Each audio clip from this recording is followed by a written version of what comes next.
Yahusha, we love you. We worship and we adore you. Glorify your name in all the earth. Glorify your name. Glorify your name. Glorify your name in all the earth. Yahuwah, we love you. We worship and we adore you. Glorify your name in all the earth.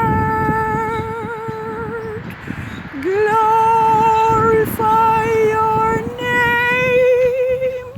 Glorify your name. Glorify your name in all the earth.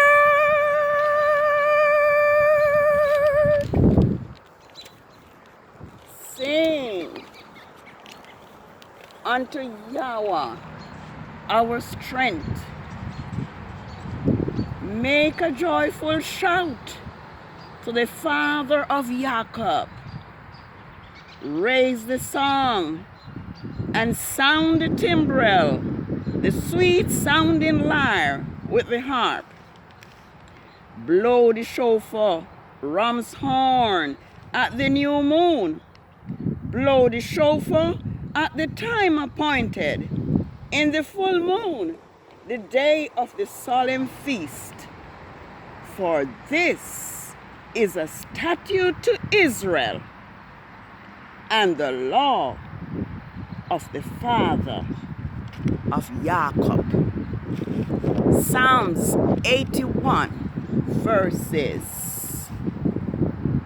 1 through 4. 6 days. Good evening, world. 6 days have now ended since the Sabbath of the full moon of the 12th biblical lunar month, ADAR 15th, 6006. And this evening I am on the street to acknowledge and to welcome in the arrival of Yahweh's set-apart Sabbath of the third quarter of the moon, the third quarter of the moon of the 12th biblical month, Adar, 22nd, 6006.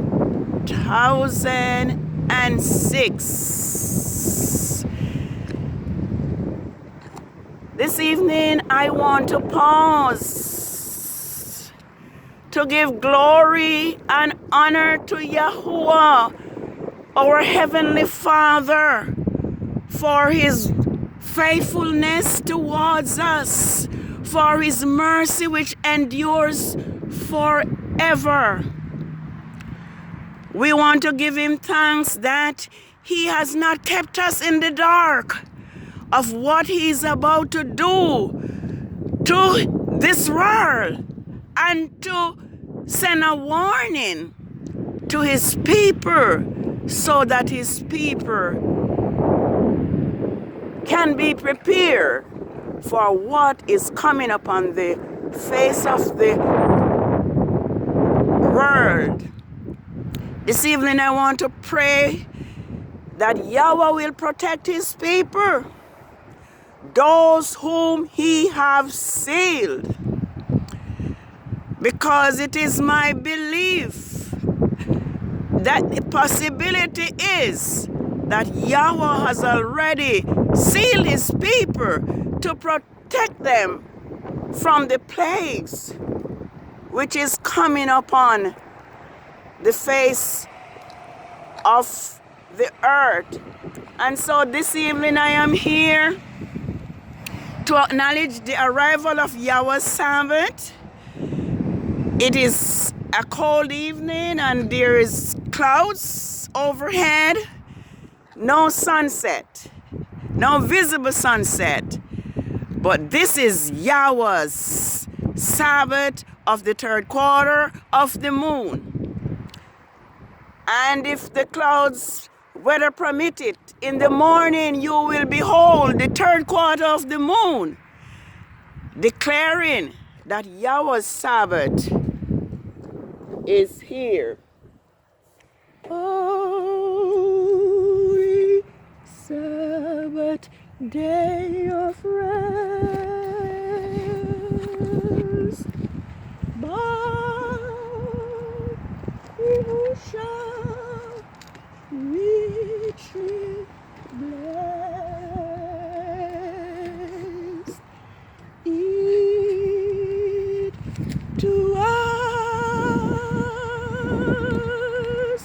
a sign shall be. Throughout eternity.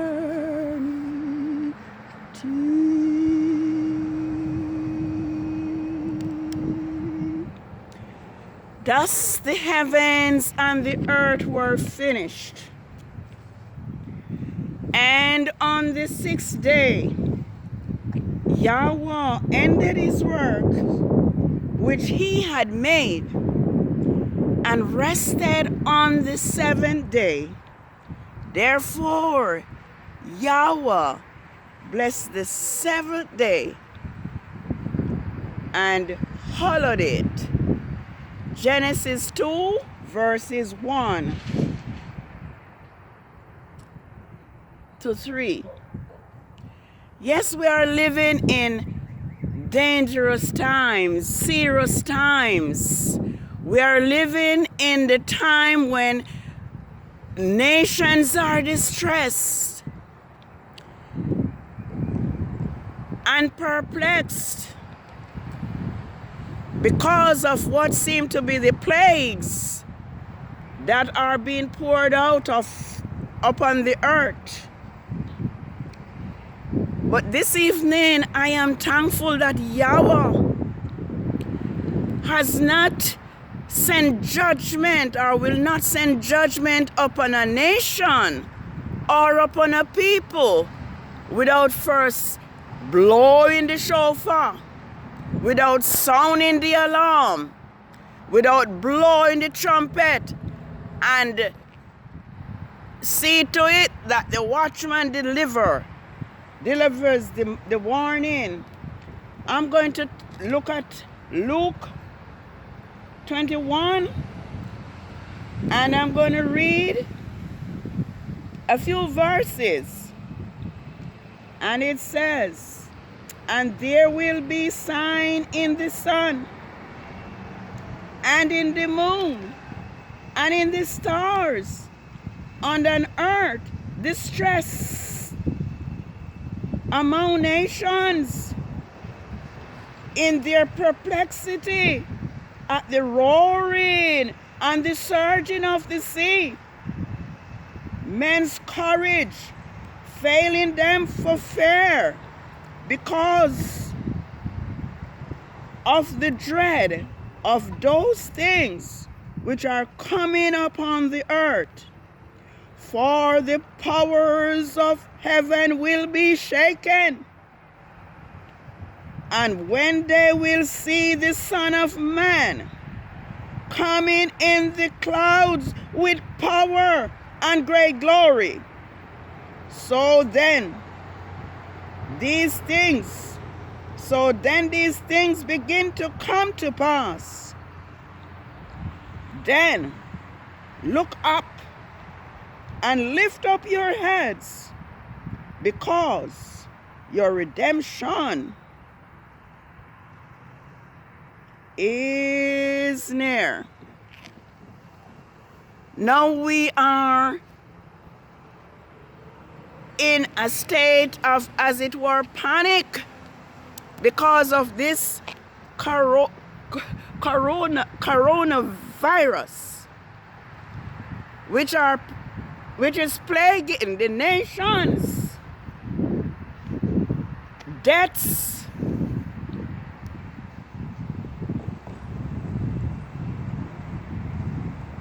are multiplying. Institutions are being closed. Travel is restricted. The scripture says, these are the beginning of sorrows.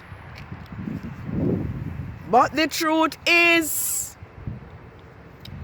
that if we walk in Yahweh's laws and His precepts, we shall have nothing to fear, because He promises that His people will be protected, and His people need not to be afraid of the terror by night, nor the destruction at noondays, because 1,000 shall fall at thy right hand, and 10,000 at thy left hand, but it shall not come nigh thee.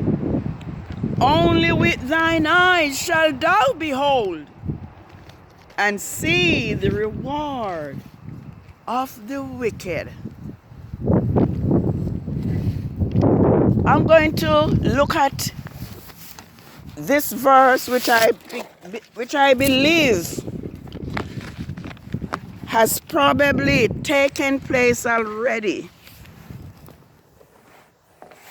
I hope I can manage this wind that is blowing right now. But I want to read this for us. John, Yachaman, saw these things. And after these things I saw 4 Malachim standing on the 4 corners of the earth, holding the 4 wings of the earth, so that the winds should not blow upon the earth, nor on the trees. And I saw another Malach. The Bible call it, the other versions say angel, but in the Hebrew it is Malach. And I saw another Malach ascending from the east, having the seal of the living Elohim.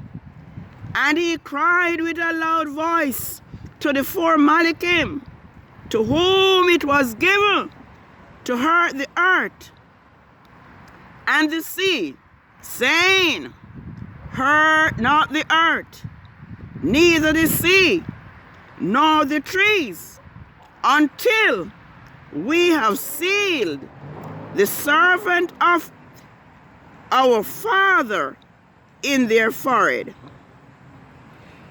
Yes, this is why I believe that it is possible that Yahweh has already sealed His saints.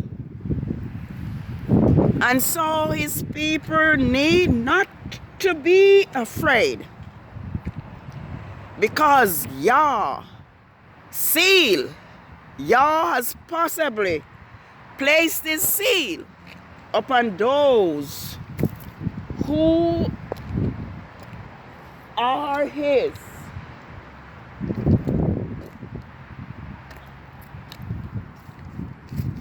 Our duty now is to hear Yahweh as He calls. And that my prayer is that hopefully it is not too late. Hopefully we can still call upon his name and be delivered.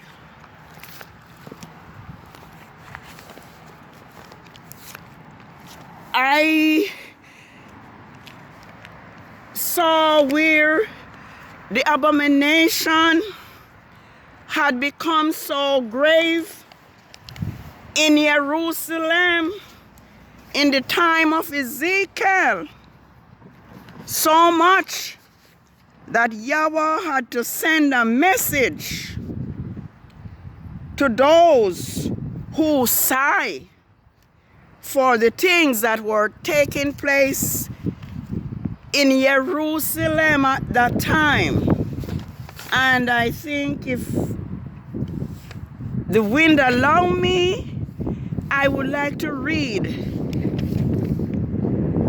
a portion of what was happening back then and to compare it with what is happening today in the so-called house. Well, they call it God.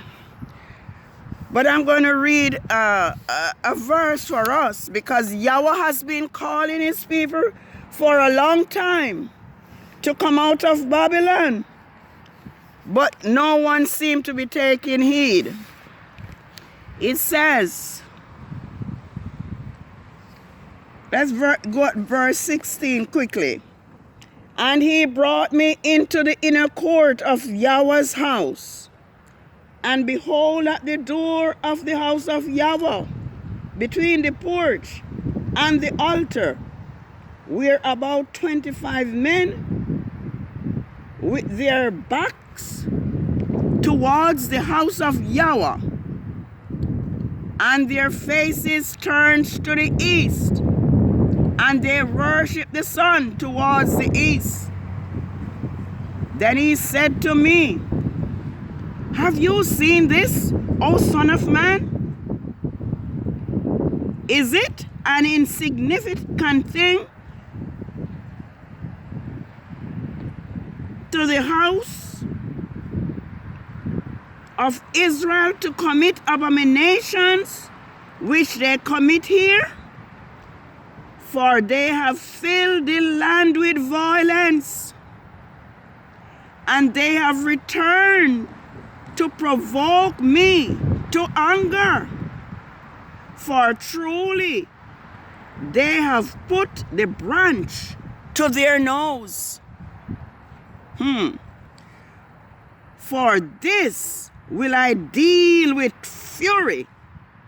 My eyes will not spare, nor will I show pity. And though they cry in my ears,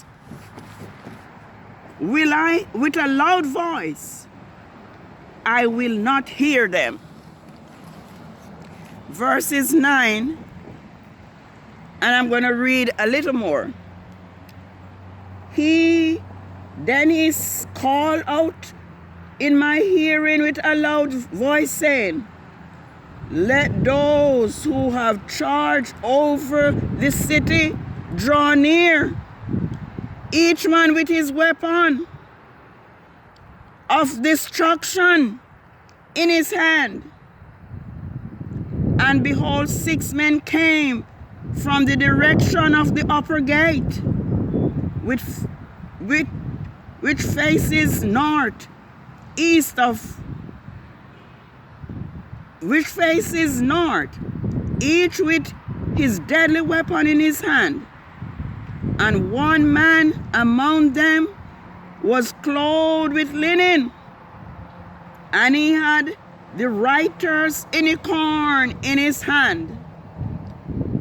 They went in and stood by the bronze altar. Now the glory of the Father of Israel had moved off the cherubim, and on which it had been to the threshing of the house. He called to the man clothed in linen with the writer's acorn in his hand. And Yahweh said to him, go through the midst of the city, through the midst of Jerusalem, and set a mark upon the forehead of the men who groan and cry over the abominations that are done in the midst. To the others he said, in my hearing, go after them through the city and kill. Do not let your eyes spare, nor show any pity. Utterly slay the men and youth and maiden, little children and women, but do not come near anyone who is marked, and begin at my sanctuary.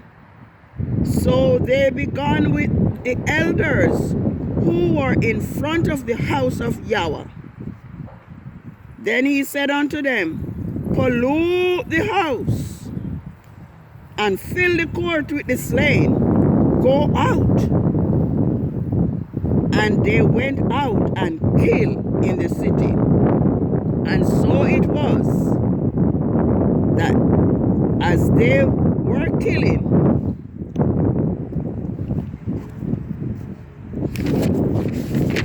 Spirit of belly. Yes, let's read one more verse. I was left alone, and I fell on my face and cried out, and said, oh, our Father Yahweh, will you destroy all the remnant of Israel in pouring out your fury on Jerusalem? Then he said unto me, the iniquity of the house of Israel and Judah is exceedingly great, and the land is full of blood, and the city is full of perverseness, injustice. For they say, Yahweh has forsaken the earth. Yahweh does not see. But as for me, my eyes will neither spare nor show pity, but I will repay them their own way.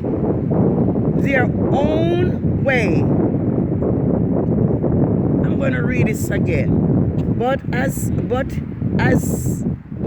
for me, my eyes will neither spare nor will show pity, but I will repay their own way on their own head. Then behold, the man clothed with the linen, who had a unicorn at his side, reported back and said, I have done just what you have commanded. Spirit of the living God, fall afresh on me. Spirit of the living God,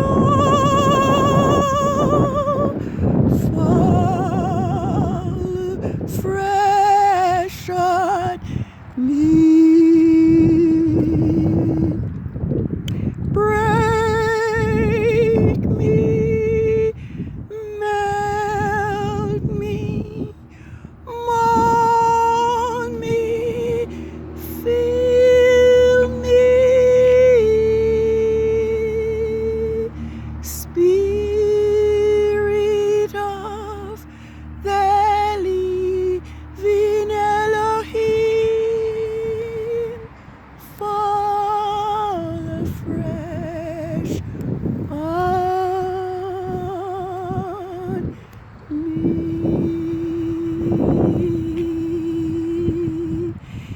Yes, we have just listened what Yahweh did to Jerusalem and those who were worshiping towards the east, worshiping the sun, just as it is being done today.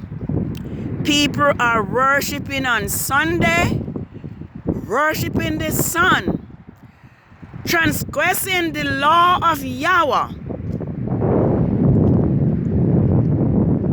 disregarding his laws. And despite Yahweh's call to them in Revelation 14 and 18, calling his people to come out of Babylon, people still remain in these churches, this system of idolatry where the sun is being worshipped. And to make it even worse, as it turned out, Saturday is also not Yahweh's Sabbath. Yahweh is calling that we come out of Babylon so that we will not be partakers of our sins, so we do not receive of our plagues. And the time is going as always. There's not much time. But I am here to declare again that Saturday nor Sunday is not Yahweh's Sabbath. And Yahweh is calling that we worship him in spirit and in truth. I am here to let everyone know that it was Constantine of Rome who changed Yahweh's Sabbath from the moon's phases and fixed Saturday as the Sabbath. And now many have known this fact, but because of their own agenda, they refuse. They refuse to accept Yahweh's creation Sabbath. Yahweh called that we remember his Sabbath day to keep it holy. 6 days we are to labor and do his work, but the 7th day is the Sabbath of Yahweh. Exodus 31 tells us that Yahweh's Sabbath is a sign between him and Israel throughout all their generations. It also says anyone who pollute his Sabbath shall be cut off from his people and shall be put to death. And so before my time is expired, I would urge us to remember Yahweh's Sabbath day to keep it holy. Let's remember that Yahweh's Sabbath is a sign between him and his people. And it is by obeying Yahweh that we will receive his seal to protect us from the plagues that are now pouring out upon the land. We see rivers turn into blood. We see cities being destroyed. We see locusts. We see so many things happening. I'll just call us and urge us quickly to come out of Babylon so that we do not be partakers of those plagues that are being poured out. Let us return to Yahweh's feast. Passover is coming up. Let us celebrate the Passover so that the death angel will pass over us. Remember, blessed are they that do his commandments, that they may have right to the tree of life and may enter in through the gates into the city. Let us remember that to obey is better than sacrifice, and to hearken than the fat of lambs. And my favorite, Isaiah 1 verses 19. If he be willing and obedient, he shall eat the good of the land. But if he refuse and rebel, he shall be devoured with the sword. For the mouth of Yahweh has spoken it. Holy Sabbath day of rest. Yahusha richly blessed. It to us a sign shall be throughout all eternity. Yes, happy Sabbath. It is the Sabbath of the third quarter of the moon of the 12th biblical month, ADAR, Adar 22nd, 6006. Have a holy Sabbath. Let us obey and live so that we will not be slain, but we will gain right to the tree of life and may enter into the city, through the gates into the city. Shalom. It to us a sign shall be true.